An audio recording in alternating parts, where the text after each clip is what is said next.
মুভির শুরুতে আমরা দুজন বিজ্ঞানীকে দেখতে পাই, যারা দুজনে স্বামী স্ত্রী। স্বামীর নাম ক্লাইভ আর স্ত্রীর নাম এলসা। তারা দুজনেই জেনেটিক সায়েন্টিস্ট, অর্থাৎ তারা নানা ধরনের এক্সপেরিমেন্ট করে নতুন নতুন প্রাণী সৃষ্টি করে। তারা দুটি প্রাণী অথবা ক্রিয়েচারের ডিএনএ কে ক্রস করে নতুন প্রাণী অথবা ক্রিয়েচার তৈরি করে। তারা দুজনেই একটি ওষুধ তৈরির কোম্পানির সাথে যুক্ত, আর ওই কোম্পানির নাম ছিল নার্ড, NERD।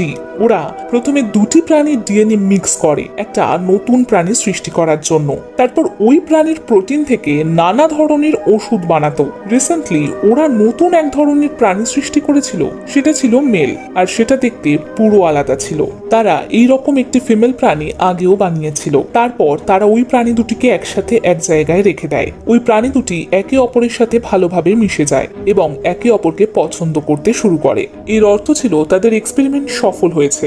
সেটা দেখে তারা দুজনে কোম্পানির বসের কাছে যায় এবং তাকে বলে, আমরা অনেক প্রাণীর ডিএনএ মিক্স করে একটা একদম আলাদা নতুন ধরনের প্রাণী সৃষ্টি করেছি, আর তার প্রোটিনের সাহায্যে আমরা অনেক অসুখের ওষুধ বানাতে পারবো।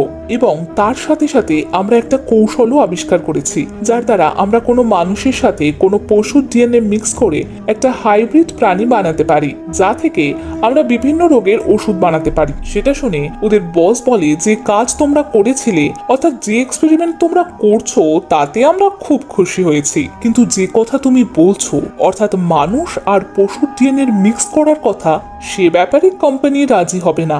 আর যে পশু তুমি বানিয়েছো, আমাদের কোম্পানি ওর প্রোটিন থেকে ওষুধ বানাতে চায়, আর তাই সমস্ত রকম এক্সপেরিমেন্ট বন্ধ করে ওষুধ বানানোর দিকে ফোকাস করো। তখন এলসা বলে, যদি আমরা এই কাজ না করি, তাহলে অন্য কেউ এই কাজ করে দেবে।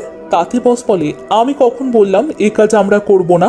আমরা ওই কাজটা নিশ্চয়ই করব, কিন্তু তার আগে আমরা ওষুধ বানাবো এবং সেগুলো বাজারে বিক্রি করব। তারপর আমরা তোমাদের প্রজেক্টের উপর নিশ্চয়ই কাজ করব।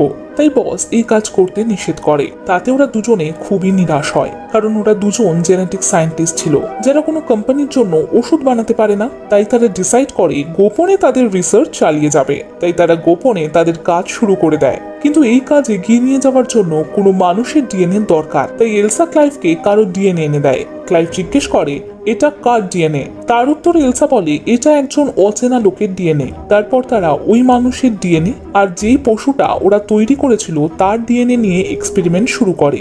এটার উপর তারা ভীষণ হার্ডওয়ার্ক করে, কিন্তু কিছুতেই তারা সফল হয় না। তাই তারা ভীষণ আপসেট হয়ে পড়ে। তারপর একদিন এলসা আরো একটা ডিএনএ নিয়ে আসে আর বলে, এটা সবচেয়ে বেস্ট ডিএনএ, এবার আমরা ডিএনএ এর উপর এক্সপেরিমেন্ট করব। তারপর তারা ওই ডিএনএ আর ওই প্রাণীর ডিএনএ নিয়ে এক্সপেরিমেন্ট করে এবং অনেক পরিশ্রমের পর তারা সফল হয়। অর্থাৎ মানুষের ডিএনএ আর ওই প্রাণীর ডিএনএ একসাথে মিলে যাচ্ছিল।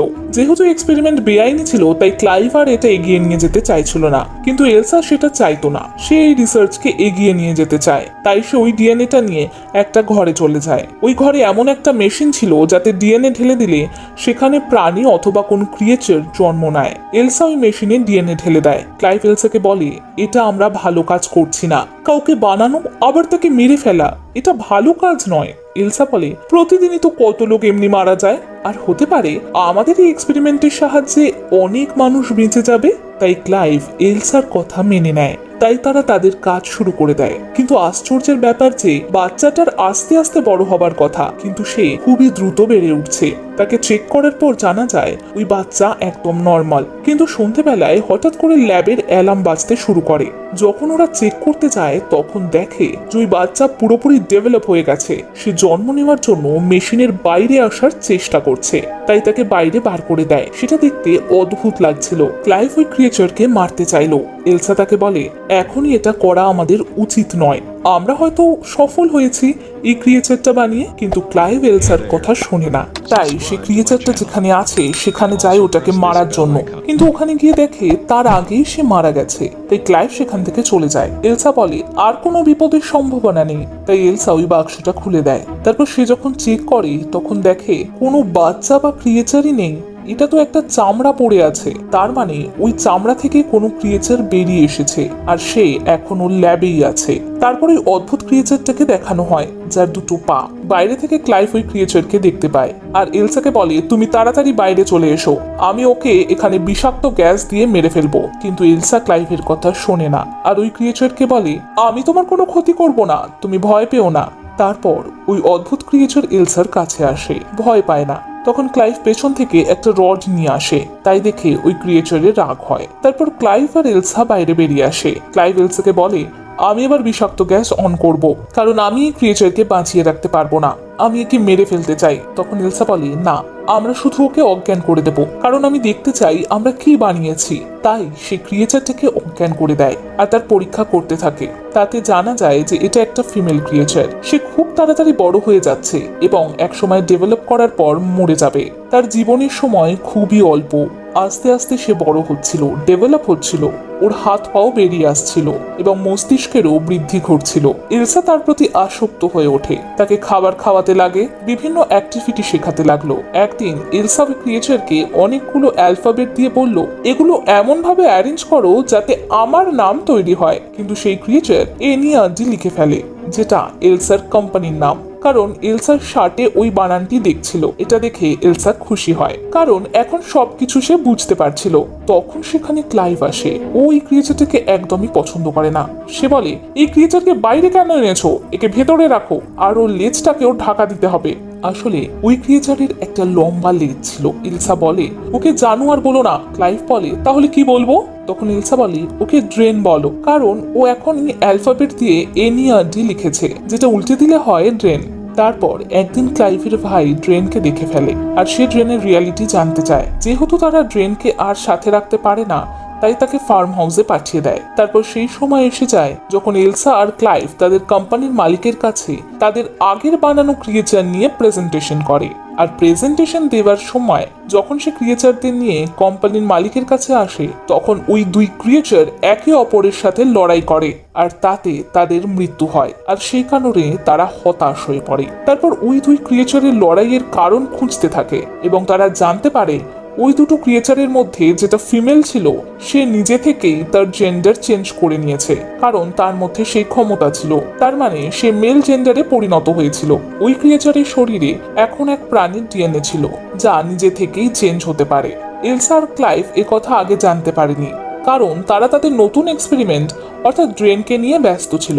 ড্রেন এখন অনেক বড় হয়ে গেছে, কিন্তু এলসা তাকে একদম বাচ্চার মতো ট্রিট করত, ওকে সবকিছু শেখাতো, ওকে ভালোবাসতো। এর মধ্যে একদিন ড্রেন লুকিয়ে জঙ্গলে পালায়, আর যখন ক্লাইভ আর এলসা তাকে খুঁজতে যায় জঙ্গলে, তখন তারা সেখানে দেখতে পায় ড্রেন একটা খরগোশকে মেরে খাচ্ছে। তারা দুজনে ড্রেনকে ঘরে নিয়ে আসে। তারপর যখন এলসা ড্রেনের খাবার দেয়, তখন ড্রেন সেই খাবার খেতে চায় না। সে বলে, আমি আর এই বোর জায়গায় থাকতে পারছি না, এখান থেকে আমি ভীষণ বোর হয়ে গেছি। তার মুখে এই কথা শুনে এলসা খুবই হতাশ হয়। সে একটা অ্যালফাবেটের সাহায্যে টিডিএস লিখে দেয়, যার অর্থ আমি এখানে বোর হচ্ছি।